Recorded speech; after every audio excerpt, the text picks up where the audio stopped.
This is also why one of my favorite definitions for success is, here it goes, success is first an internal decision before it ever becomes an external manifestation.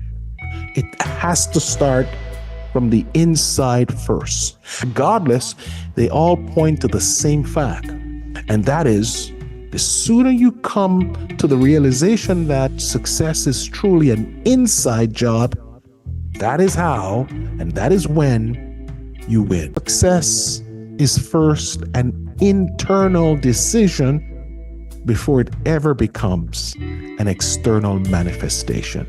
So that is why it's important to take the time to focus on mindset mastery. We want you to master your mind. And the results are in. The evidence is conclusive. Mindset mastery is one of the keys to achieving your goals and dreams. So now that you are aware, now that you have you're fully kind of cognizant that what is the issue here, what's enslaved, you have an important decision to make.